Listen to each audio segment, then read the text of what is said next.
njagadde tutandikire wabula bw'oyogedde nti mutunulya ne embassy mu kakiiko aka park nennumwa nnyo ku bigenda mu maaso olwaleero era njagadde tutandikire ku nsonga eno kubanga ekutte ku mitima gy'abannayuganda olwaleero bannayuganda bangi naddala abaana ab'obuwala abava kuno ne bagenda emitala w'amayanja ensonga eno yabadde ne mu paalamenti olunaku lwajjo wabula ekibatutteyo baba bagenze kunoonya ssente ne bikomekereza ng'ate batuuseeyo ne batandika okukusibwa ne bakozesebwa ebikolwa eby'obwamalaaya omusajja ayitibwa Abe oba Abi Mwesigwa olwaleero yakoleddwako sitole ku mukutu ogwa BBC nga reporter wa BBC yamukozeeko okunoonyereza okw'ekika ekya waggulu n'azuula nti ayina abawala bannayuganda Mwesigwa ono naye munnayuganda ayina abawala bangi baakolamu ssente ng'abatunda abaguzi abasajja abagagga mu Buwalabu ne mawanga amalala ne babakozesa ebikolwa ebyokwetunda bw'amalaaya kino mukikutte muti okulaba nti kivaamu bannayuganda ne bataasibwa mu mbeera eno ekisooka ndooza Katonda mulungi nti ebintu bino ebigenze bijja bibeerawo byongera okulaga bannayuganda nti ebyokukola tulina bingi okusinga gavumenti bwebalaga kuba kati saawa eno bw'otunuulira ekiri mu ggwanga wano oyinza okulooza nti gaps ezisinga tuzikulozinze kati tulwanirira ddembe ly'abaana baffe abatwalibwa ebweru naye tulina n'eddembe ly'abaana baffe abali wano mu ggwanga Uganda nga bafuuse emomboze mu nsi yaabwe saba okutegeeza bannayuganda ng'omukulembeze bino byonna byonna nga bitambula bibeerawo ndooza kyekiseera tutandika okwekenneenya n'okwongera okutunuulira ensonga zino nga tozitunuuliza maaso ga byabufuzi nyo ng'ozitunuuliza ani avunaanyizibwa ku nsonga zino zonna ezigenda mu maaso ekisooka nsaba ntegeeza eggwanga nti mu ssemateeka waliwo kye tuyita obuvunaanyizibwa obwa state obuvunaanyizibwa bwa gavumenti waliwo ne kye tuyita duties of a citizen obuvunaanyizibwa bwa munnansi ye mu ggwanga lyavunaanyizibwa ku kyera akola ki nga tonnabanja gavumenti kukolera byonna byekukolera gweovunaanyizibwa bwo nga citizen obukoze kakati bw'oyogera ku nsonga z'okutwala abaana baffe ebweru mu ngeri ya kyenonere sectors ezimu ezikyasinza okwononeka ye sector ya labor externalization nga tonnatunuulira human trafficking kubanga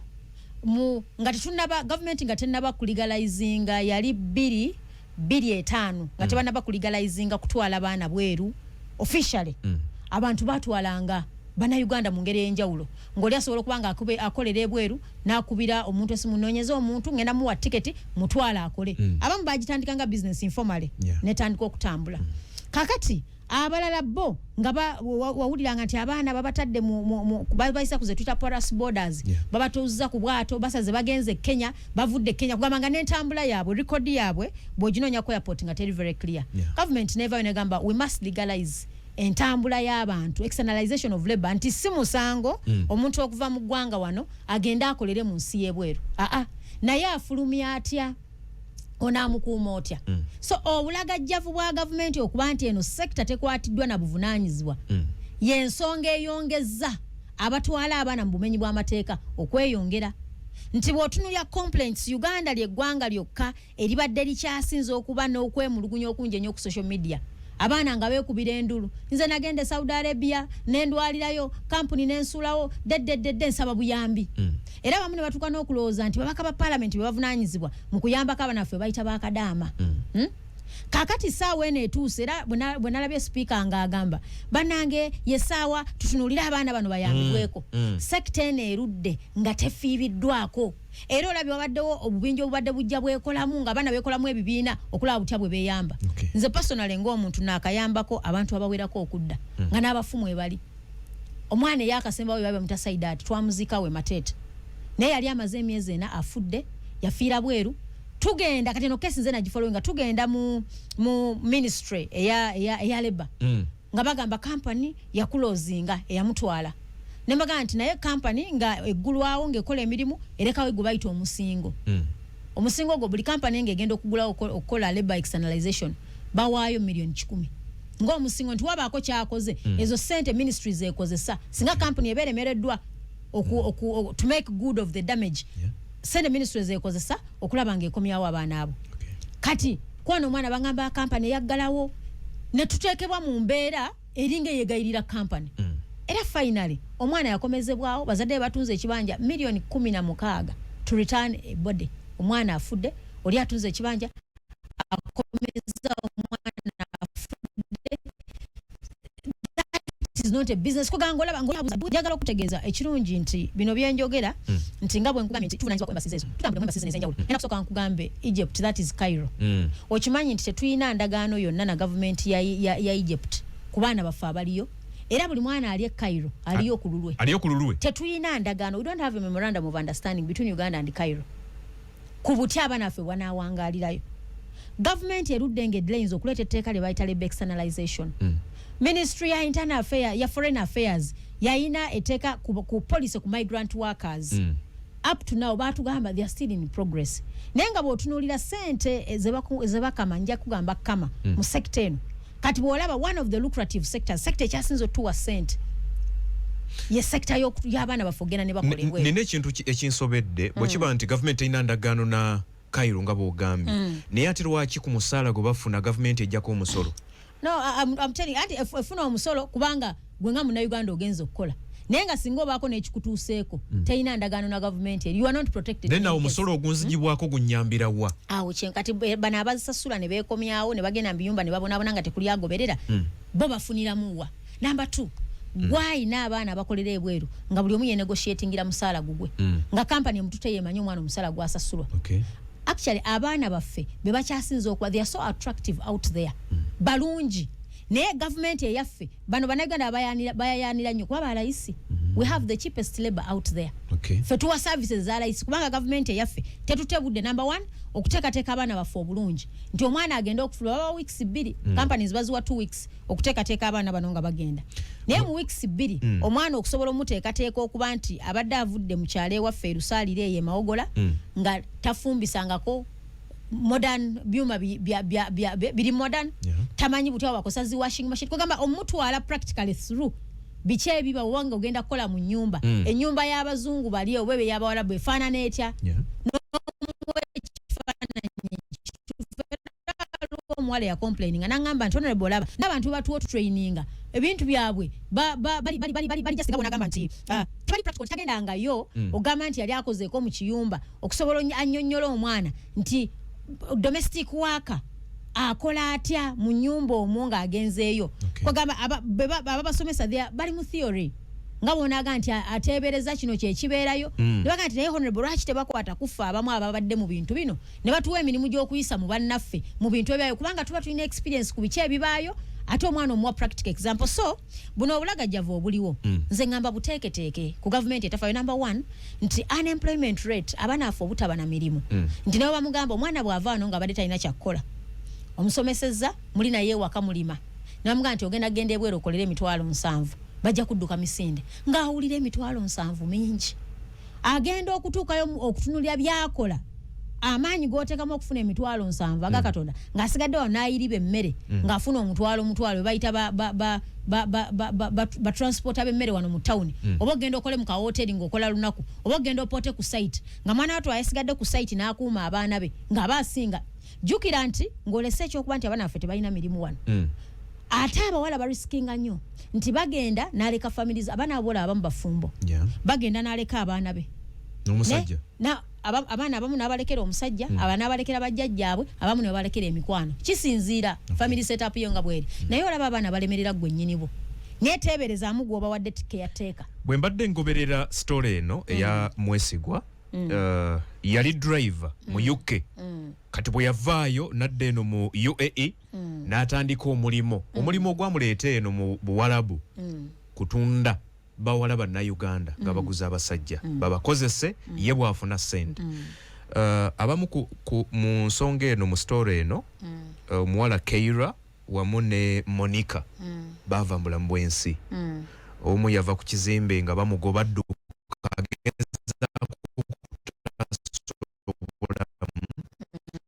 naye n'atabutaasa n'ava okuzuuka nti era bwe baafa babaziika mu limbo zeeyo nti abazadde batafuna mukisa kulisevinga abaana baabwe obula mu mbeera emu mbadde era nyongera okugoberera mpulirizaako omu ku baali ba driver ba Mwesigwa ono ng'anyumya emboozi eno gyenjagala owulire mu honorable ng'agamba nti ebikolwa ebikozesebwa abawala bano naye byamutiisa kyokka ekyennaku abawala bano ababatwala bali wano oli bakolagana nabo ne babamuweereza naye byonna byonna simanyi gavumenti kiki eriko mu kulondoola ensonga eno Mwesigwa yono. Show your face. Yeah, because the truth comes from visible sources. How did you end up meeting this man, Abbey? I met Abbey in a nightclub. He asked me, could you join me? I could sustain your living. I was the operation manager. I started as a driver who could drive girls to different places, nightclubs. Abbey just uses his money to pay off to different nightclub securities to allow his girls get in for work. How is Abbey able to get girls from Uganda? He has boys on ground back in Uganda. He will describe the type of girl he wants them to look for. He starts communicating with the girl. He would only tell them the positive side. Then he would make them passports. For the first days, he takes them to different malls to buy them clothing, to brainwash them before he sticks them to the business. Those who would say that I'm not ready to provide sex, he would keep you inside the room until when you agree that, okay, let me work. Their only option is to be with Abbey. They see rich men who look for girls that could fulfill their fantasies. I've heard about the types of sex that I've never seen in my life. It doesn't matter what you go through, as long as his rich men are happy. These girls, they have no escape route. They are selling humans for money. Oyo yali driver owa Mwesigwa nga yamuyambako okuvuga abawala bano okubatwala mu hotel n'apartment gye balina okusinkana abasajja babakozese Abbey ye ng'afuna sente owulira obulumi obuli mu story eno ababamuweereza bali wano n'afuna sente kwegamba simanyi kiki ekigenda mu maaso mu Uganda olwaleero. Ndowooza ekisooka bannayuganda nsaba kitegeere nti buli woba ne gavumenti ejje amaaso kukola ebiyamba bannayuganda neeteeka amaanyi gaayo gonna ku biki ebiginywereza mu buyinza bino toyinza butabirabako kubanga kati mwemuwulira ebya Abbey oyinza ga bitandise eggulo ensonga y'abaana baffe okgenda ebweru ne babayigiriza okwetunda tebitandikidde kwono Abbey abaana bakunyumiza abamu be batwala ebweru nga bamugambye nti omulimu olwedde weeguli n'atuuka ne bateeka mu kiyumba for some time nga tannafuna we bamudeployinga ne bafuna abakyala abawangalidde ne bamuga nti gwe jangu tugende tubeere ffenna nze nja kufunirangayo lejjalejja kakati ate n'abo gye bali nja kufunira lejjalejja omwana n'atuuka nga ali very stuck n'aba nga talina option jjukira nti basobola okubeezaawo mu kyumba bagenda bagenda ne bakola omwana atuuka na omutima ne gutendewalirwa tebasobola kukuliisa leero ne bakuliisa ddi ne bakusuza nga gw'oli awo so ng'olese omulimu gwa Abbey banji nnyo bannayuganda bannaffe baava wano mu mbala bakudda akomyewo mbeera Dubai mbeera wa naye ng'omulimu gwakola nga maama Kiyumba kufuna abaana abo bawala bafunira basajja eyo business y'okutwala abaana mu mahotels ag'enjawulo mu bubaala bakolenga ba sex worker kibaddewo for quite some time era statistics weziri only that nti kino ekya Abbey engeri singa temwakiwulabye ku BBC era government yali kibuzaabuziza tebaagi kipublish they wouldn't have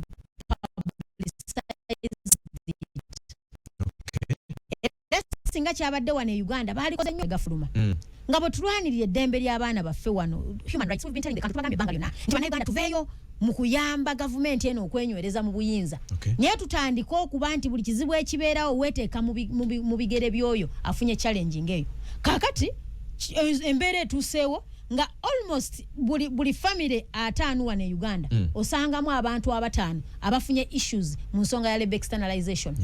kati nno ono agenze bamugambye yetunde ne tulina abaana baffe abagenda ne babasalamu body parts haven't you heard of that waliwo complain ne bagenda omwana ne bamugamba nti alwadde ne babajjamu organs zaabwe ne bafa ne babaziika gwogenze ogundi omwana oyo gobadde interview ngagenze naga nti abaana bagenda babulya only the positive side ate abamu bafa ne babaziikayo gwo kingambi abamu bafa ne babaziikayo do you know how many bodies have been buried nga muzi Saudi Arabia singa abaana ne babaziikayo kubanga tebasodde ba transporting abakomyawo nenga mu records je bali nti batwalibwa abweru omuntu asooka ne yeebuuza je bwe nali ngoberera ensonga za Saida atyoyo okudda ntekewo ekibeera bwe nakubira embassy era njagala okwebaza abaana be Saudi abo we were helped nera nga bamba nga Antonio Bogo babikoledde lwakuba oli mubaka because twagala mu weeks bitu alukumaze okulaba nti bode y'omwana eyedde bwe mwagenda ku embassy kye kyaliwo naye bangambanga nti honorable obuzaayo mu wiki emusinga obatononye bode eno nga togifunye nga togijeeyo baina okuziika okwekikungu nga bwona agamba embaga y'ekikungu waliyo okuziika okwekikungu they give you a limited time nti mu weeks 2 tugenda kuziika so bwe tumala okuziika ate okuddayo tuziikule bakuwe bode yo kijja kuba amwaka sente so yangu amuweereze sente nga tebannaba kuziika ng'okuziika okwekikungu tekunnaba meaning nti gwe nga tonna tunuulira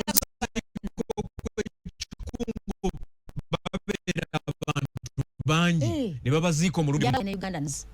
mu nsezo tufiiriddwa bannayuganda bangi nga baziikibwayo nga tutegedde family zitegeera nenga bali constrained nzo kuva bwe natandika okugoberera sekta eno nfuna amasimu amayitirivu ennyo honorable naffe tuyambeko naye nga njagala okutegeeza okugamba nti okukomyawo omubiri gw'omwana wano $3 zibe 13 miliyoni nga 14-15 ate no 15-14 kisinzira omwana waafiiridde ensi gundi kati nga bona agamba nti ali Saudi afiiridde tugeze Jeddah oba afiiridde Riyadh how far is that place from the airport abaana bekozeemu omulimu basondere bannaabo bakomewo mini naye Kadaama naye ate asondera Kadaama munna afudde akole ki akomewo kakati ensonga zino tuludde nga tuzigamba ministry ya gender nti naye abaana bano bwe mukama mu ssente first of all companies zino baani bannannyinizo njagala okutegeeza bana Uganda ensonga lwaki mubonaabona companies zisinga eziri mu labor externalization companies abanene companies zisinga get a record twasabye ministry ereete list eya companies ezidiringa mulimu guno let us lift the veil tumanye bani ba directors ba companies zino zabanene companies zino zabanene guno omulimu sebo guludde gukoledde abanene sente people have made money from this company tebafaayo ku bantu bebaweereza eri tebafaayo naye kweteberezaamu ng'otwala omwana abaana bakugamba I'm telling you even we are told in South Africa nti banaye challenge tukyayina ffe abaana baffe negotiation yaffe si nnungi as a country nti abaana baffe balungi bali attractive naye kugamba engeri gyekiri nti buli omu yamanyi for God and myself nze manyi bwenjize company kyeteeseza kyekyo mujuke nabo bali mu business buli waweereza omwana wa layisi oli ye bajja muwa sente nyingi they get a lot of money naye ate ye akoze n'afuna sente entono ndowooza nti company zino bwe zibeera z'abanene zandibadde registered no they are registered naye tebagambwako you get a case with them ogenda obulire minister bajja kwebuzaabuza nze njagala nkule ekirungi nti I've handled these matters naye mulimu companies nga ne minister atyo gigambako in case ekoze ensobi kati ate abamu companies ezikola baguyingiramu ng'omulimu bwamala okutransporting nga batransporting nga company agisuulawo because first of all companies ezimu ezitali z'abanene zikizudde nga si kyangu to coexist with the other bigger companies nti bo batuuka obukwakkulizo bwokka okutuuka abaana bano baprovinga babafulume bagende nga process mpanvu nnyo bo bennyini abamuze bwe mbadde mbitamu nga bacomplaining nga tukatwala honorable mu Kenya omuntu bw'atwala request ye mu ministry omwana ono atandika okuyisibwa mitendera egy'enjawulo sasula training bwa mu weeks 2 yo Kenya eba ekoze party yayo naye wano waffe Uganda omuntu asobola n'okumala emyezi 3 nga company etambuza process eyo nga teguka so ensonga ya labor externalization nsaba okutegeeza eggwanga nti byonna ebituuka ku baana baffe bulagajjavu bwa government kati saawa eno owulira complaints ennyingi ennyo mu baana nti honorable naweereza sente zange relative wange n'azirya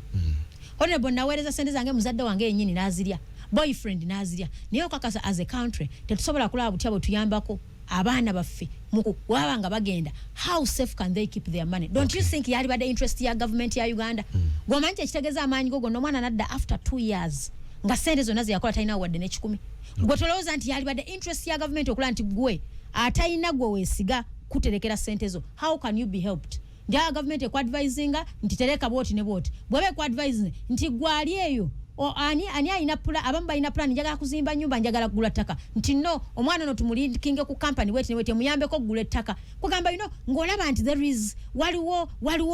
olabo bwa Seruganda even na bwa Seruganda so kino kye bakola kiringa government etuyamba obuyambi kati na kuno uli ensonga y'omusolo nze nali mpeereza sente z'omwana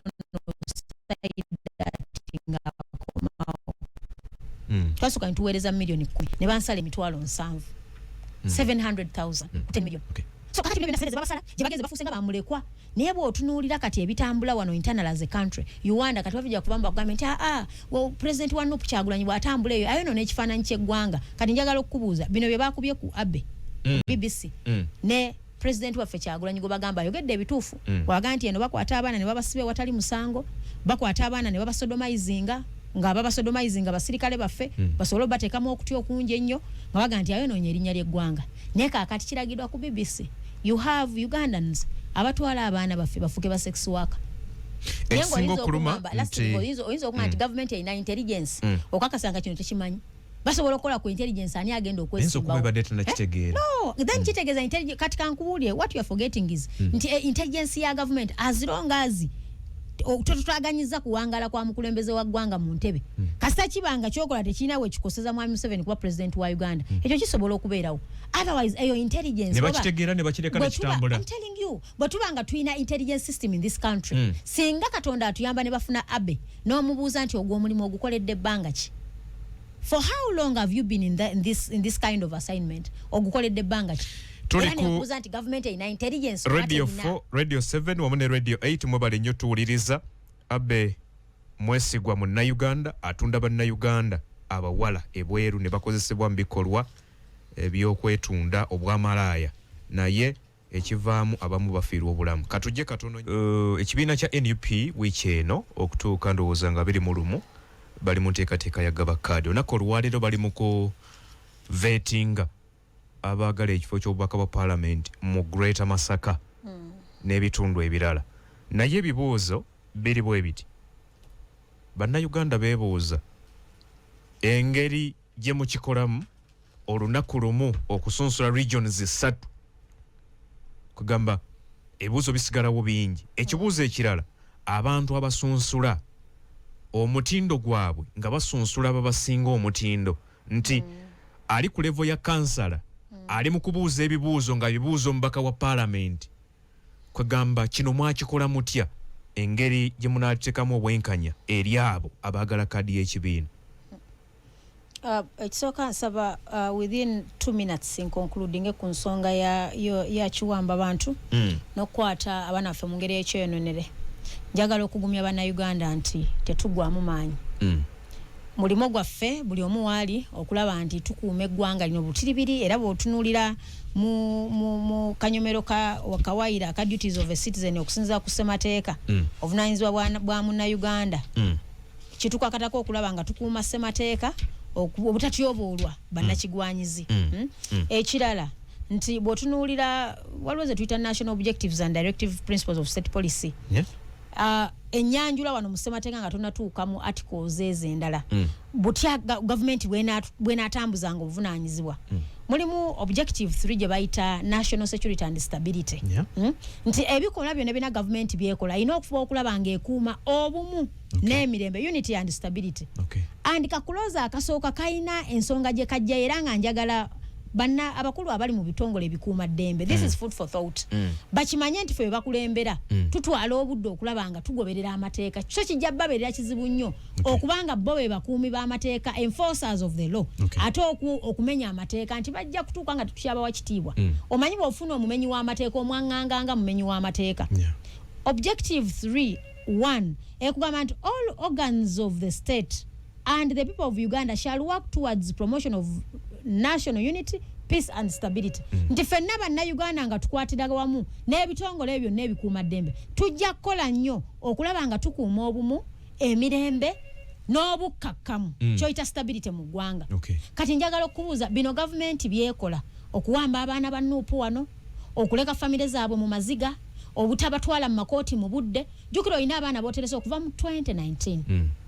kati tugenda kumalako emyaka 5 egya mwami Museveni ekirabo kye yawa famire ezo kuuma baana baabali mu makomera abamu tebaleetebwangako mu makooti abamu bebali abali files ezava mu court martial ezali mu court martial ne wankubadde court martial ruling yayo wagira banga Supreme Court bwe ya rulinga files ezo era bannaffe abo bakyali mu makomera obumenyi bwa amateeka kati bwe nkubuuliza mukulu bino ng'obikola gwenga twalabye mu weekend omukulembeze w'eggwanga yafumbizza omuzukulu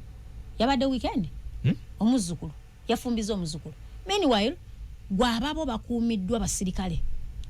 basula mu nyumba ez'omulembe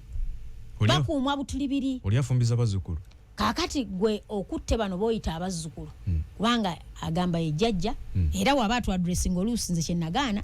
okutwadressinga nga abazzukulu nze mujjukiza nti abazzukulu obakutte bubi bajjajja bwe batusuuba kwata abazzukulu tetulina kutiitiibya abazzukulu naye magalenyize nnyo this is simply too much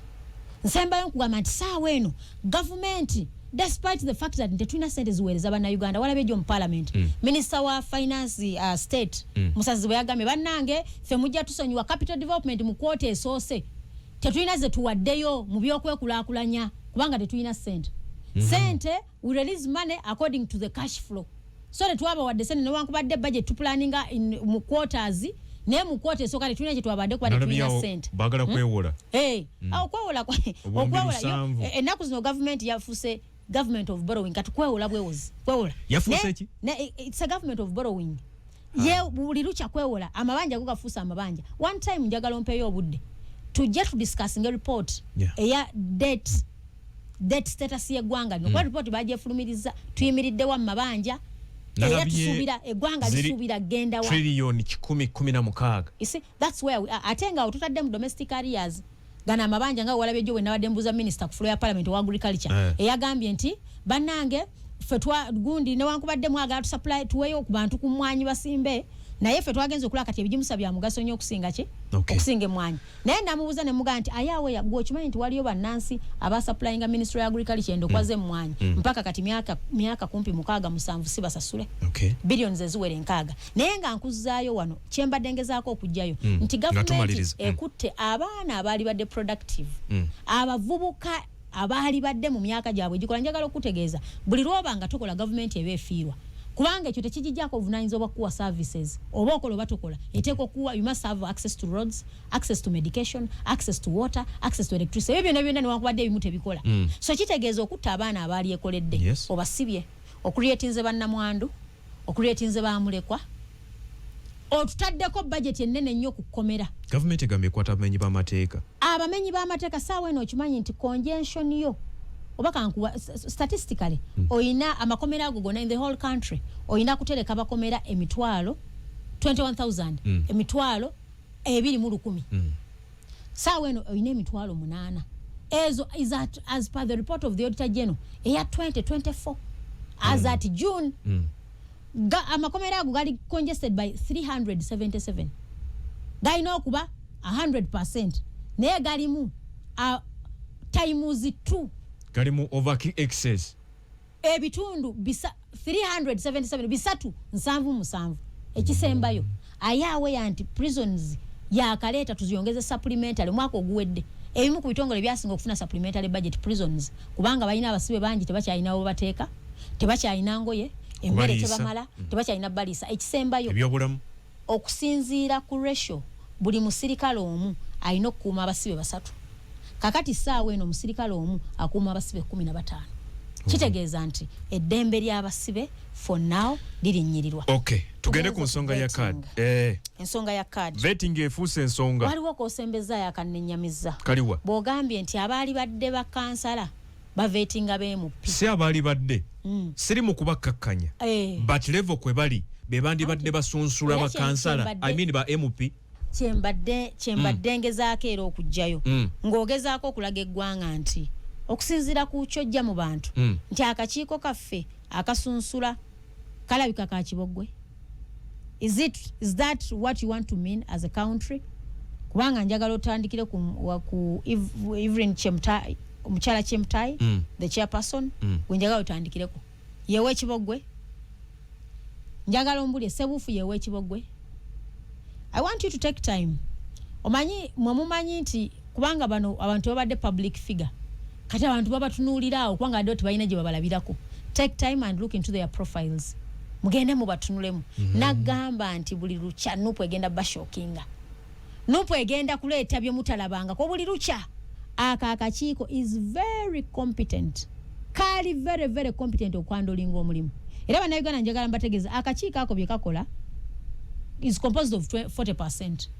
Ebitundu 4 ku 10 of you the candidate. Sabonze nkagenda mu leero. Era oluva wano nalibadde nkeera mu kakiiko nete muyita temiza computer ku radio 4. Nesisooka kujja kukozesa mukisa guno kwogera keri bannayuganda. Bwe nva wano ngenda mu kakiiko kunsunsula. Nenjaga kutegeeza bannayuganda nti ekirungi ebibuuzo tebabikukweka. Akakiiko kaagala kumanya Namugga ggwe azze okwesimbawo ng'omubaka wa parliament. Namugga obuyigirize bwo bwenkanaki. Twagala kumanya newankubadde amateeka gagamba S6 and equivalent. Owe 6 bwabanga alina ebisanyizo amateeka gamukkiriza. Naye nga Nuupu bwe tuleeta ekisinga kaawo tuba tuziza musango ki muleete ebiwandiiko byammwe. Namugga experience ye eri kyobadde okolako wa. Kitusobozesa okuleeta abantu nga tetujja ku traininga nnyo. Namugga Nuupu ogitegeera oba onaabanga bano abajingira oli naatuka mukuwo naaga mwana atunabiyingira sibitegedde kambyesonyiwe. So osobola okwawula wakati w'obuwagizi n'okubeera omukulembeze kubanga pate erina slots nyingi. Abamu tuli bawagizi, abamu tuli banoonyi ba kalulu, abamu tuli ba soja. Basa abavuddeyo gamba nti tusobola okubeera okutegeeza ekifaananyi kya National Unity Platform kirina kulabikira kwabo oba mwabo abavuddeyo okusaba obuweereza oba obuvunanyizibwa mu mutendera ogw'enjawulo. So otegeera ennono z'ekibiina ye bannange bw'ogamba nti ogenda kubeera mubaka wa parliament omanyi obuvunanyizibwa bw'omubaka wa parliament. Era gwe nga bw'olaba eggwanga litambula ngezaako sinnagendayo nenze nkuwa ekifaananyi okusinziira ku mbadde manyi ebibuuzo babikuweereza dda. You don't, but basically kibanga eri interview nga gwe bw'ojja noga nti njagala kubeera presenter. There are basics of what a presenter should be. Kati ananga wembuulizza nti agenda okubuuza ebibuuzo ebyo yamanyi omulimu gw'omubaka wa parliament. Good. Kaakati anti yenkugambye nti njagala I don't want to bias you. Naye njagala nammwe mwewo obudde. Abantu abo oyinza okubakyazaako kko. Oyinza okufunawo ko obudde kubanga tebakola vetting mpaka kiro throughout the night. Nti vetting okuva ku makya mpaka kiro. Bakyazeeko kko abantu bawulire omutindo. Omanyi kati ebyaffe tukyalinga bali abenare mumbu munange kana akatooko kalabira wano obunwe butono naye ssebo bwona akawata kajja gonda nnyo. Ebyo byokwogerera ennyo waffe si bwe bikola. Things are self explanatory. Okay. Abantu mubamanyi therefore get a time, especially the chairperson. Abantu abo abaana be bavetinga abantu bano bonna bendaba kati Greater Masaka erimu district 10. Oyinza okweka Masaka yokka erimu abantu almost 8 abalina okuvetingibwa. Zino divisions n'okusingawo. Kati ogende e Kalungu. Olwayo tuli ku level y'abaka ba parliament. Yes. Only. Yes, kati otunulya Kimanya Kabonera, Nyendo Mukungwe, Masaka City, eriko Bukoto, West neno n'endala eyagundi ya East, ogende ku Masaka district yonna eyawamu, olaba abantu abo bangi, kati ogateeka ab'e Kalungu abavudde Greater Masaka yonna ogisunsule mu lunaku lumu ng'olinako n'abantu abalala bavudde mu regions endala. Ddala ebikolebwa ku vetting eno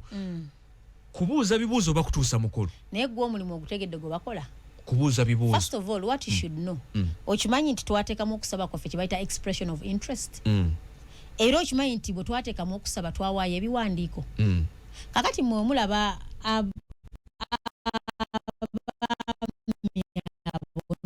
omukyala nga batudde. Golooza batandikira ku 0.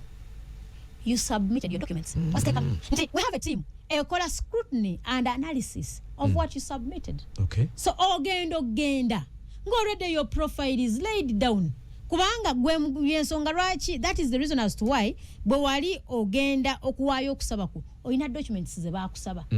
Oyina ebisaanyizo bye baakusaba. Those are the things that you submitted. Kati akakiiko kekenneenya dda. Physical ojja kwongera confirminga.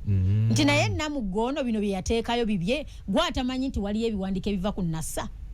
Gwatakimanyi nti wali abafojinga. Era mpulira nti eyo mubalina bangi. Kitegeera. Kaakati wano bajja okumanya nti gwe towulyanko omuntu agamba nti namugono batugamba nti ya alina masters naye ng'ebimuvaamu ne masters ng'ababiri wano tebakwatagana bulungi nga waliwo enjawulo nnene wakati wa namugooli bino bye tulaba profiling katulaba woba ogenda for a function, for example, ye Namugagoret, the member of parliament from Ogola County, was once a chair, a minister in the alternative government, now a deputy chairperson of the Public Accounts Committee. She has ever worked here. Please welcome ngabalinda kuku Namugave, she comes. Ngane ntambula yokka. Then somebody says nti teraga bimwogeddwako nti omuntu ono nga yeemanyula bwemaanyi atambula amanyuka nga basically principles kuba njagala nkubuulire omuntu alimu kyalimu even the way you appear omuntu akutulaga nti no, she must be the one. Kakati bagenda okulaba Namugago bayise engeri gyakwata mu microphone, engeri gyakubabiganga nti Namugonoloza tebamutuulira bibuuzo. Namugono isi ekitegeeza ebyo byonna babitunuulira. So kakati bino Pepper Akagowa waayo administratively wali baali bavetinga local governments. There is a team, backbench team. Kati gwe nga tunatunuulira bana wali yene mabega sebo, we have a secretariat.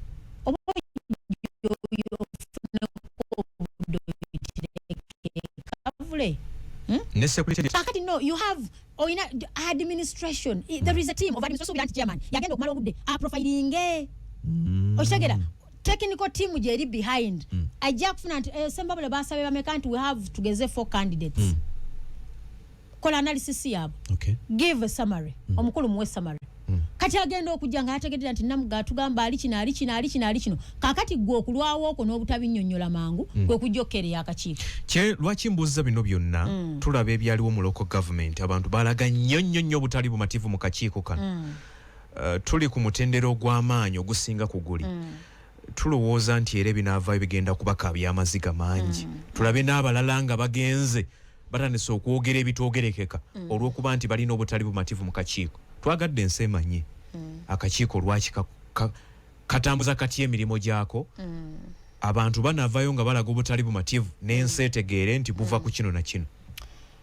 Ekisooka nsaba ntegeeze eggwanga nti ebifo bino tubivuganya.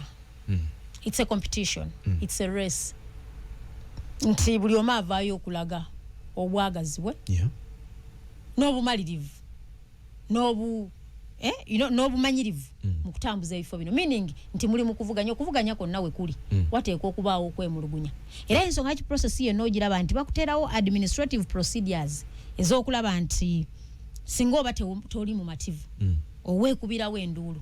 Naye ate mwe process eno mwagitandikira bomba muginyonyola mugitandikira wano ku bantu okujja okwapiyaringa mu kakiiko otandikira naye ojjukira nti emabega kaawo nga tetunnabagenda mu bino byonna okimanyi nti waliyo process ya reconciliation. Nti nga muli bana lwaki temutuula negaana because mwe ku ground mwemanyi namugokkiriza tekyamazima gundi ansingako ate waliyo ebifo ebirala ebitali mu bantu gwe lwaki tokka ku kino oli naasigala ku kino. Eyo process nayo yaliwo only that yaweebwa budde abantu tebagigoberera.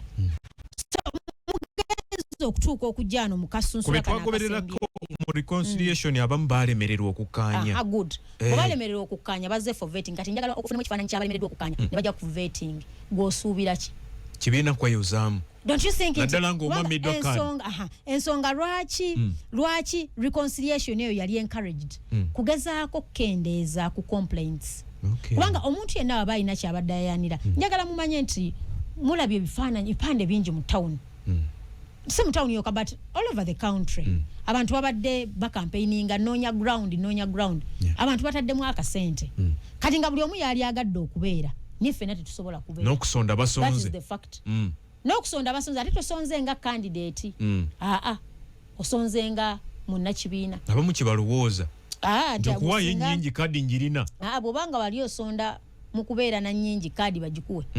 Akatiba wakozesa akakyamu. Kubanga era ojja kulabikanga atamanyi kyoyogera nga bakusanze ogamba kale nze banyimye ne kadi ate nga nabawa sente nnyingi bwe wali oziwaayo bakuwa kakwakulizo ki. What were the requirements of the fundraising? Ekisembayo ku kadi honorable simanyi oba akasente wamaze okategeka ak'okuwaayo bakuwe kadi. It's okay. Omanyi for me nsaba okutegeeza eggwanga nti I've been doing things differently. Twagenda mu parliament yawo bannaffe abamu bwe twasanga batutegeeza nti omanyi ngabola omanyi government ya Museveni ene ebintu byerese abantu balowooza nti n'abalabi balina okukola obwa bloka in almost everything okufuna obwa minister omanyi abantu baferera kuba minister okufuna obwa minister olina ganze nkuconnect nze ngenda okukola ki awo makati awo olina ganne olaloni okufuna obwa minister waliwo ba bloka ba connecting ensimanyize nkwogerere ne gundi obula yobegaka omukulembeze wabwe yavayo n'agamba naga ino state house yayiwa abantu abali basinga naga nti kakati structures tezikyakola batankusena kubira abaana bange bakubira n'abakozi mu nyumba nti muzeeyi woba omulabye ntera akawandiko wano ku meza tomanya wana abantu anyocha yajja kasomamu kalipo thought nti neno we bino okubeera kati njagala okutegeeza nze bwe nali nakajja mu parliament abantu bali bagamba oba yagala okufuna wa shadow minister simanyi oyina okugenda n'oyogera n'abakulu nze nzikiririza nnyo mu merit n'okumpa ekintu ng'olaba nti nkisaanidde kuba njagala okutegeeza ffenna tugenda mu parliament nga tulina ebisaanyizo naye buli lw'osinziira ku ssente okugaba obuvunaanyizibwa era ojja kuswala kubanga omuntu ajja kuzanga nti nebane tetuganye katunuli omuntu gwe bawadde obwa minisita mwate mbirabanga bibayeeyo naffe tubalina abaminisita b'NRM tumanyi nga minisita naye nga tasobola kusoma bbaluwa ya luzungu naye nga minisita kakati nze njagala okubategeeza nze mbadde mu parliament okuva bannamagolo banteekamu obwesige ebifo byenfunye n'obuvunaanyizibwa obumpeereddwa ssebo tebabumpadde lwakuba mbadde nnyina akasente kempaddeyo oba ninaanyenya abakulu nze najja mu nuupu nga siina godfather saayina muntu nti namugaali amanyi nnyo gundi naye nze bwe najja namanya nti oteekwa okukola nnyo bakamaabo balabe nti osaanidde okuba omukulembeze saawa eno njagala okutegeeza bannayuganda okulekanga tebibulamu era njagala bategeeza naawe okwedikwota waliwo ababeera awo ebweru abagezigezi nze ninaanye omukulembeze nze ninaanye oyo golaba bali kakiiko mbamanyi nze nja kwogerera ne gundi isooka njagala okutegeeza abo gye bali yensonga ki buli abadde ng'avaayo gamba nze bansaba ssente mumbuza ani yazikusaba oyo omu ku bataano abo aliraanye nnyo omukulembeze nti mwogere tayagala mwogera omuntu wobanga ovuddeyo kulwanyisa buli wanguzi have the courage okuvaayo gaye nti ssente namugoye yazinsaba kakati njagala okubategeeza njagala ofune scenarios zino bbiri gwolowooza ekibiina ku ssente zo n'okuwangula ekifo ekyo ekibiina kisinga kwetaaga ki for example for Mawogola County simanyi kyekyagala okulwana okuwangula ekifo ky'e Mawogola n'okufuna otugeze obukadde 10 okuva mu Namugga ekibiina kyalisinze kwagala ki kisinga kwagala ki kibiina kisinga kwagala candidate this is a political party mukulu tulwanirira kutwala buyinza mu 2026 kati saagala ondowoozese mbu twazze kwetaba mu bwetabi kana akalulu we are not coming to participate. We are not just mere participants. Ogambye ku kitebe waliyo ba block. Nkugambye we bali awo nga wala ku makooti nga ibo bali awo ngoli wajiraga nti anze bonja kulabira gumu tebabulamu kakati gwe bona alemera okukola omulimu ogwo nze waliwo ebintu ebinkwasa ennaku kati njagala okutegeeza golaba yesu olaba mu aba complainings nti waliwo gwe bawadde kaadi nga tagisaanidde bwabanga ekyo kyakoleddwa nga si mu butanwa naye nga manyi at times the tutawaliwo errors ezimu ezitasobola kwewalika naye bw'okola ereyereka candidate omutuufu n'otwala candidate atalize kijja kuleeta embeera y'okumeruka ba independent abangi NRM wagirabe yafulumiza ekiwandiiko mawulire g'olwaleero nti tewabaako yesimbawo nga independent mu NRM naye ssemateeka ali very clear tastoppinga muntu yenna kwesimbawo nga independent though NRM okusinza ku complaints ze yafuna toyinza kufuna petitions 432 petitions n'ogamba nti petitions zo bato zikutte bulungi teziveemu ebizibu so nzirayo ku point yange njagala okuteeza ekibiina kyonna ekiri serious kyagala okuwanguza omuntu yenna okuva ku LC1 buli kafo era kyovola batulumwa nnyo nga waliwo ekifo ekiyiseewo unopposed Sembabule bagenda balangira nti chairman wa district ya Sembabule ayisawo unopposed era sawe no petitions ezimu eziri mu electoral commission ne yali yesimbyewo nga chairman wa district waffe kwali nti ekyamusuuza bagamba nti amanyage bamutuma tegawera buli sub county bali bamutuma emikono 5 bali bagamba naye ono nga teyasayininze bulungi ono nga yenna mugga tulabanga nawugga nogamba nini kweri ate ekyo butasoma nti obuyigirize nabo bagamba butono era njagala obategeze yo reason nagibawa nembagamba obuyigirize wa Ssentebe mukwano Ssentebe bamwagaza S6 and equivalent kubugundize bawa tebateekako buyigirize teri muntu asobola agenda ku kifo kye basaba buyigirize okulekanga toyina budde toyina nabyakola ogenda wasting time but njagala okubategeeza nti ekyokugamba nti ekibiina kitunda kaadi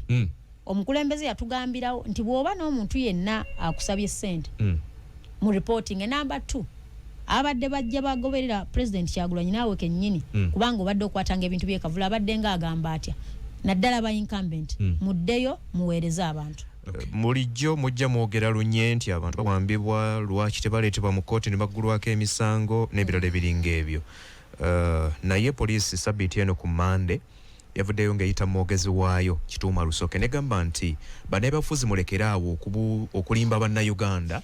nti abantu bawambibwa ab'ebyokwerinda. Nagamba nti poliisi tewamba ekwata bukwasi era beekutte ne batwala mu kkooti. Then ekibuuzo lwaki bulijjo mugamba nti abantu bawambibwa ng'ate tebawambibwa? Ogaye bamuyita Kituuma Lusoke. Kituuma omwogezi wa poliisi mu ggwanga. Kituuma Umar Musoke. No. Kituuma Lusoke. Kituuma Lusoke. Yes. Mwogezi wa poliisi ya Uganda. Kakati waliwo ensonga ezimu ze tutagenda kuwerekera balagajjavu mu kubalaata. Era omukulu omwogezi wa poliisi njagala okumutegeeza nti office gyatuddemu office y'Abannayuganda. Bw'aba avuddeyo okwogera tetwagala atandike kwogera nga munnabyabufuzi. Ensonga gye bayita eddembe ly'obuntu.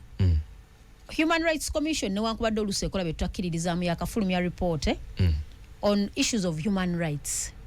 Butya bwe tukoze omanyi human rights abantu bagenda ne balowooza nti kumenya ddembe lya buntu lyokka mu kubakwata abantu nga babakwata naye tebamanyi nti n'okubulwa emirimu that is a human right violation.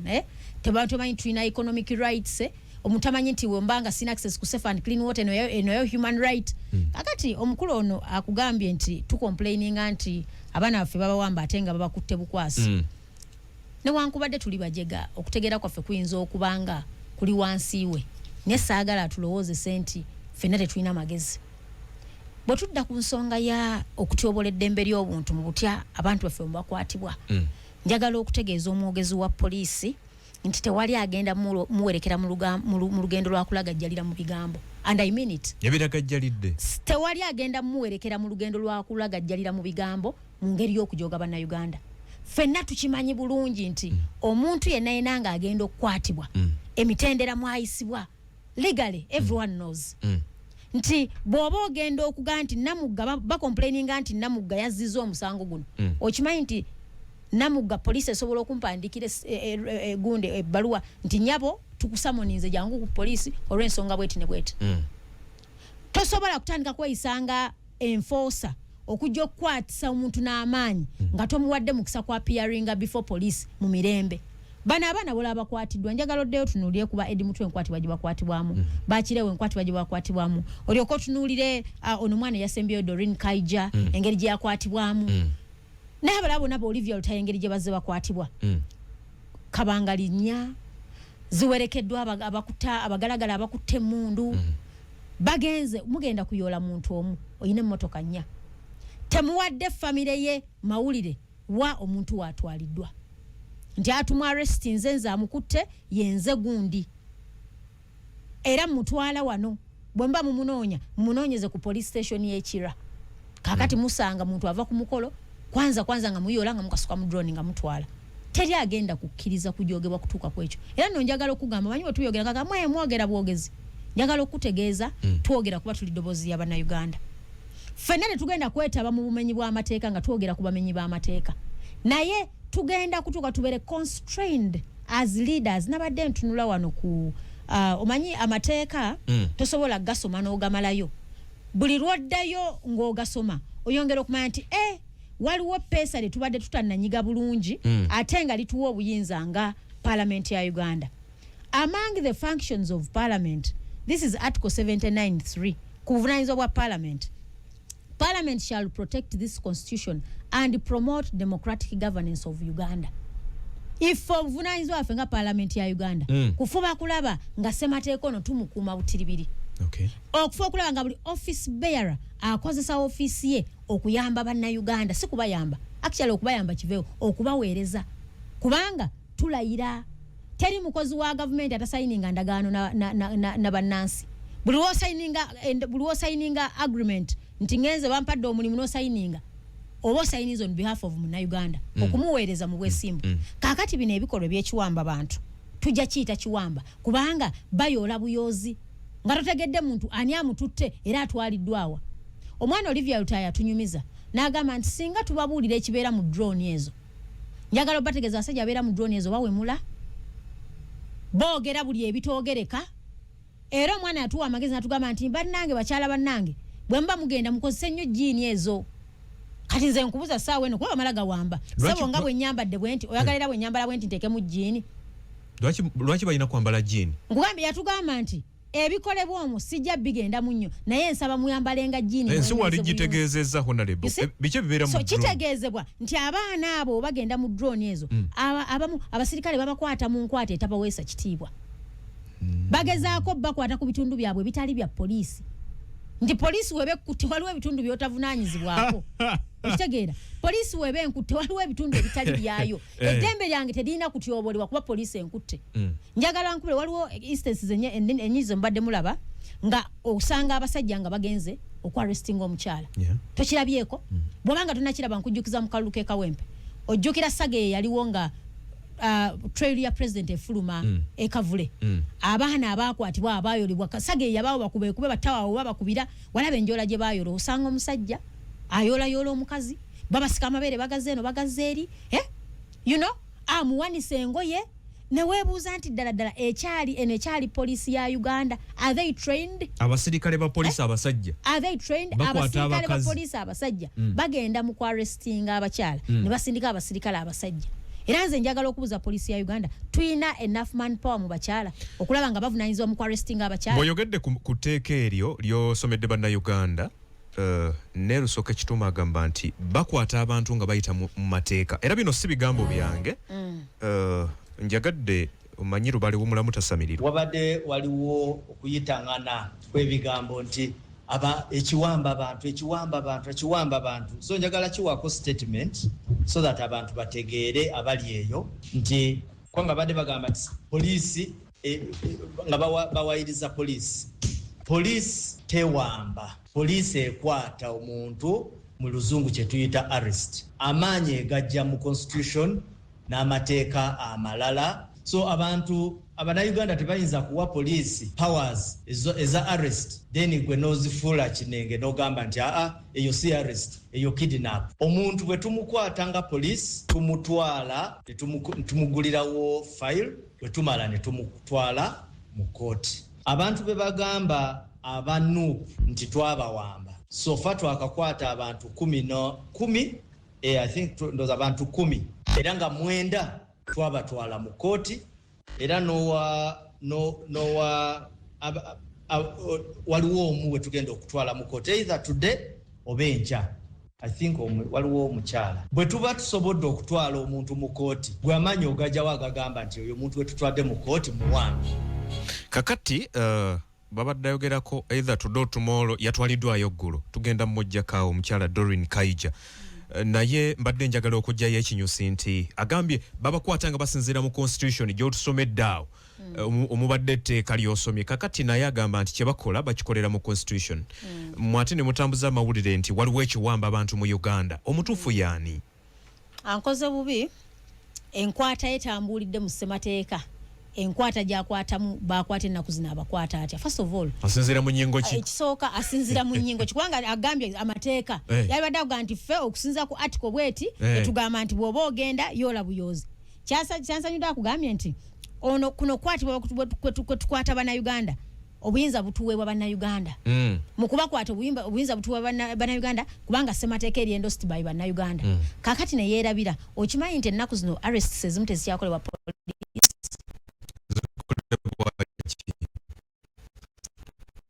jati majesties ezinga tezikyakolebwa poliisi ekirala arrests ezikolebwa nga abantu bali mu ngoye eza bulijjo bakute emmundu tebalina tags ziboogerako n'okumubuuza nti gwantwala gwani njagala okubuuza omukulu oyo nti bano nabo bali wansiiwe so njagala okutegeeza bannayuganda nti challenge twafunye nti tokyayawula wakati wa poliisi wakati wa UPDF wakati wa jati wakati wa SFC ebitongole ebikuuma ddembe byonna kati bi refused balinga abatuganda kati we have one force all round ekola buli wamu nti kati tugenda kusanga abasirikale abali mu police the Uganda Police Force nga be bagenze Congo kola ki ogenda banoonya abatujju mu bibira polisi ya Uganda tesobola anti kakati omanyi lwaki ejja kusobola okukikola kubanga kati bonna buli omu kafuukanga katogo baba kuŋŋaanyiza mu kiyumba bajja mu buzzi gwe genda okole wano gwe genda okole wano polisi bagiteeka mu kiyumba nkugambye kati enkola etambula that's where we are kubanga weebuuze gwe gundi jangu ogende wano njagala okukubuuza teeka akyamagye kwe gasinzira okugenda okuyoola omuntu amagye gayambako polisi amagye gayambako polisi awo polisi weeragira nti eremereddwa where police needs an extra force esobola okuyambibwako amagye kakati ensonga lwaki olaba nti okutulugunyizibwa kubawo mu nkwata y'abantu oddidde omuntu alina okugenda alwanagane n'abayeekera mu bibira omuleese abe nga yakwata omuntu wawulyo a civilian waliwo akatambi kewalabye kati ze kankugereza nga sinabagenda katambi twagenda e Kavulaawo olunaku lwe twali tugenza okexpressinga interest abaana b'SFC batukubirawa batusanga waliwo hoteli eri awo waggulu opposite n'ekitebe nalina abaana baali bavudde mawogola nga tewalino kye twakoze bava mu mmotoka abaana bakuba emmotoka yange endabirwamu kubanga baali bakuba abamu ne bayingira bannegateko mu mmotoka bakuba ng'akuba wa SFC omusajja ne mubuuza abaana bano obakubira ki nangamba ddamu okimbuze n'enkimubuuza ne mugamba obakubira ki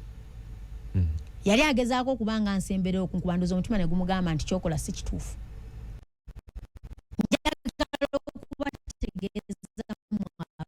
abaana ba polisi waliwo walabye omuvubuka abo babadde nga SFC bamukuba n'awanika emikono omwana yafukamira wansi n'awanika emikono sango okulaga nti I'm not armed sirina kizibu kyonna gy'oli but they continued ne bakuba ne basamba osobola okuŋŋamba nti eyo yenkwata omukulu ono gy'ayogererako ffe gye twamuwaamu obuyinza nga bannayuganda gye twamuwa obuyinza atukwate mu nkwata eyo namba 2 njagala mbula etteeka erimukkiriza ogenda nayola abantu n'ababeeza mu budukulu for a week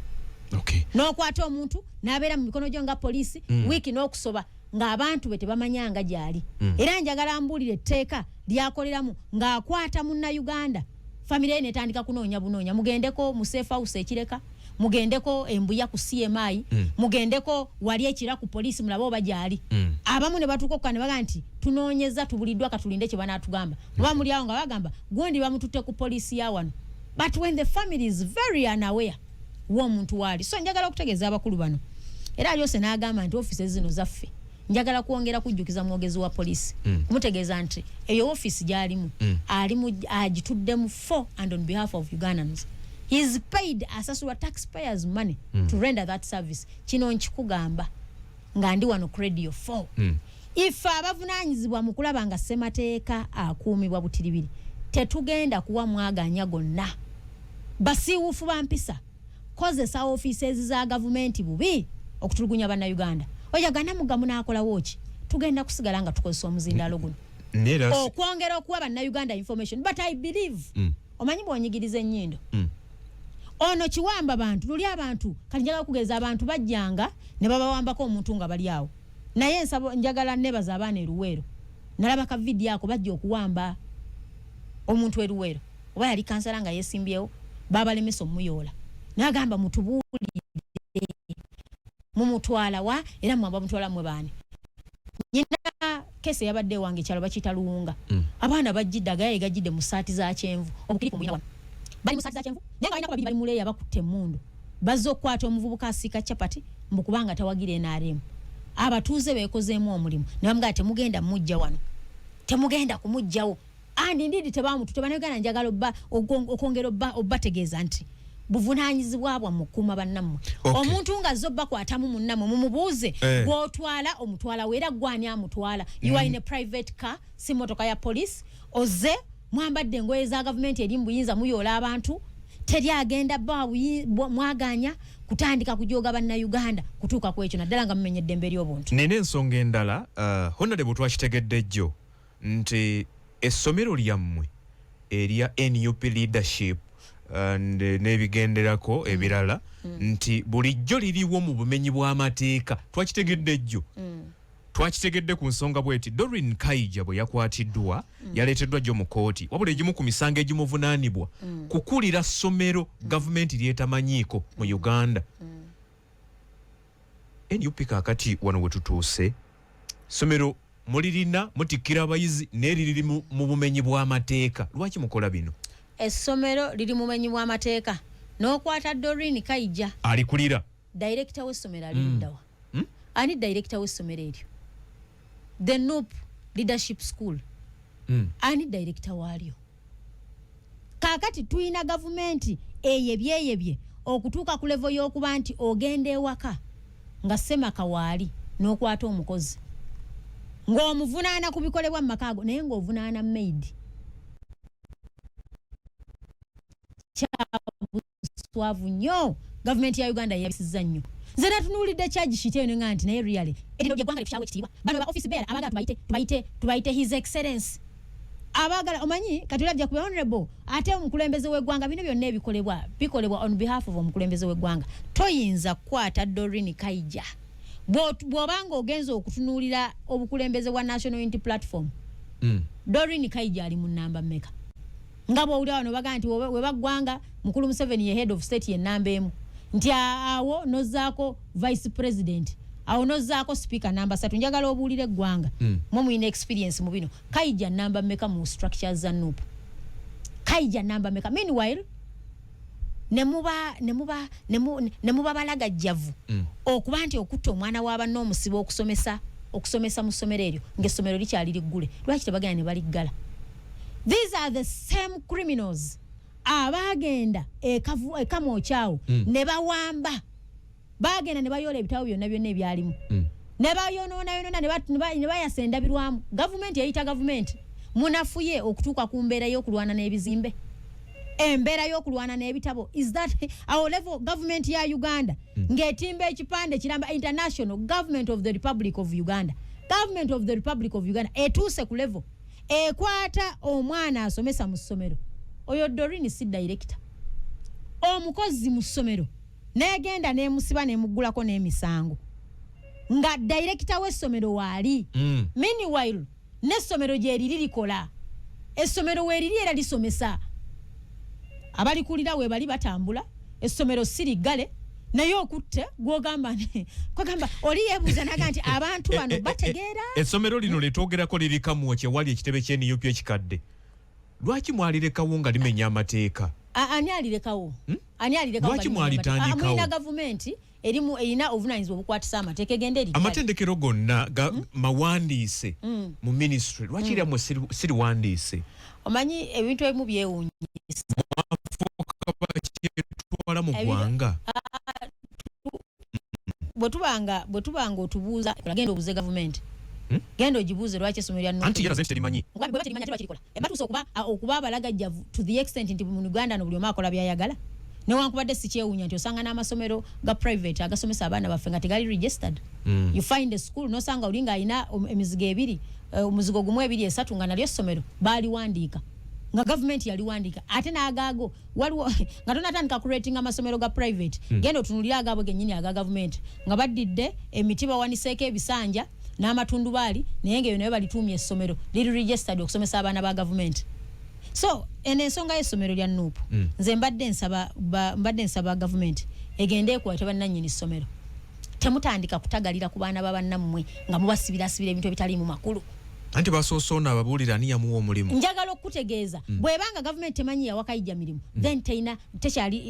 they don't deserve to be called a government. Bwabanga tebamanyi yawakayijja mulimu then government tekyaliwo. We don't have a government. But to be honest, bannayuganda bagala bakakase ddala essomero gavumenti limanyi. Ate anti kakati singa nsaba ofuna obudde oleete abamu ku bakozi ba government sometime back you remember on the same school bayitako secretary general Lewis Rubongoya ekibuli bagita ekibuli ku CID ekibuli agenda nnyonnyole ku nsonga y'essomero eryo. Era nzijukira ebiseera bye yagenda kirira yambuka agenda nnyonnyole essomero ne bamuleka secretary general. Nze mu kulowooza okwange nti bye baamubuuza yabiddamu bulungi abakulu ne babeera satisfied nti essomero libeerewo likole. Naye nga nsaba okutegeeza nti bino byonna oli wabiwulira ayinza okulooza tuli mu firimu. Era njagala okutegeeza abali ewo n'abawo omukisa okukuba amasimu lejja kubuuza Honorable Namuga ogwo omulama gwe muliko ddala mutuufu oba tusaagamu busaazi. Emisango giri ebiri egyagoddwa ku Kaija okukulira essomero gavumenti lyetamanyi era limenya amateeka we liri kati. Essomero eryo liri omusango gw'okubiri omusango ogwokubiri ogwaguddwa ku Doreen Kaija kuba yetaba mu dduyiro ow'ekinnamagye omumenyi w'amateeka gy'emisango ebiri egyamuguddwako okwawukanako n'abalala gubadde gumu ne kati ono ye bamugaseeko ogw'okukulira ettendekero eritalimanyiddwa. Twafunyeyo omusango omupya apart from unlawful drilling okola mu exercise obumenya amateeka era twafunye n'omusango omulala ogw'okuba nti omwana ono asomesa mu ssomero erimenya amateeka terimanyiddwa gavumenti terimanyi. Nsaba okutegeeza abatuwuliriza nti eno si firimu naye bino byonna biri mu Uganda we tulina abakulembeze abalina okufa okulaba nti buli munnayuganda ali safe ti buli munnayuganda waali akuumibwa. Njagala okutegeeza kyabulabe nnyo gavumenti ennamba okuvayo negamba bannansi nti aweka mwocha njagala onkolereko research ombuulire closest police station eri aweka mwocha bw'ova otogenda wali ku kira police teri somewhere around there kakati bwe tubanga ekitongole ng'ekyo kiri mu njegoyego z'ekibuga wano market because that is a city center era oluguudo olwo ndusangako nnyo abasirikale oluusi nga batambudde mu nnyiriri oluguudo olwo we luli oba UK embassy weeri UK wansi awo mu Kasenya awo waliwo embassy emwe ekolerawo emirimu gyayo ng'okkawo wansi awo ekamwocha ekifo ekifaananako bwe kityo nga kiri mu kibuga wakati oluguudo oluusi n'omukulembeze w'eggwanga lwayitako ne tutegeezebwa nti gavumenti temanyi ssomero eryo nenga kyabulyaza amaanyi okulaba ekizimbe nti okulaba ekizimbe n'ebipande esobola okiraba si kizimbe kyokka anti kati nkugamba naye ebikolebwayo ebimanyi mu mateeka lwaki tebabiggala lwaki tebaligala njagala okutegeeza political parties ziba ne ze tuyita akademe zaazo ebbanguliro eyo leadership school of training abakulembeze baffe bayisa mu basics omukulembeze yeyisa omukulembeze eringa kyananga bola lwakati fontindo bafuguli wagulu okusinga kyankwanzi nali leadership school of omutindo guli waggulu kweri omutindo guli eka mocha gwa waggulu ko kusinga oguli ogwekyankwanzi ensonga lwaki nkugamba nti gwa waggulu ko kuba ogwekyankwanzi gu trainings abantu emyaka kati 38 naye omutindo gw'abakulembeze gwongera kubeera gwa kibogwe abave dinda kukatono wona abave ekyankwanzi omutindo gwabwe gwa wansi nnyo ate bwe gyosimu mu bitugamba kugwabana abava ekamoja government e training dda abantu emyaka 38 ngekosa leadership school eyekyankwanzi naye buli mwaka gw'ebyokulonda obukulembeze bwongera okukka ne buba bwa kibogwe so a training si yalimu ekizibu analysis baze ne bakuwa buli every level tinaye bannange otunulira parliament ezasookawo na zine ziriwo nga tulaba mutindo gukka ndi otunulira bakansala betwalina nakati bakansala embavute tinaye ate tulina essomero ebbanguliro training abakulembeze ekyankwanzi kati be babangula be balwawo okutegeera oba ababangula be batamanyi kye bakola simanyi ku byombi so njagala okutegeeza bannayuganda nti tujje okubalaata mu bukulembeze ekigambo kye bayita governance and security eggwanga lyonna erinagenda mu maaso terisaagira ku bintu ebyo bibiri yeye ensonga lwaki nti bw'otunuulira enteekateeka ya gavumenti one of the areas ezikyasinza okutwala sente kumpi 18% of your budget egenda mu governance and security omukulembeze yenna compromisinga obukulembeze bw'ebyobufuzi ne institutions za gavumenti okitegeeza amazeewo eggwanga so guno omutindo bakulu omututadde otulowoozesa nti obukulembeze temukyalimu makulu era nakugambye nti faawo teri agenda kubawerekera mututuusa ku leve eyo era sebo tugenda kwongera okulwana ennyo okulaba nti buno bumenyi bw'amateeka luli mbebaza emikutu gya radio gino ez'enjawulo but naddala radio fo kati wano wendi mwebale okwongera okuwa abantu information because information is power okumanya gemaanyi kuba kati abantu basobola okuguguba kubanga balina obajja information era nenjagala nyongera okwasaba nti mwongere ogisunsula n'ogyekennenya abantu tubawe information eri reliable such that bwagenda okulirayinga okugamba omuntu okusinzira okugamba nti nedda kino muba mumenye mateeka nga tewali ajja mukwata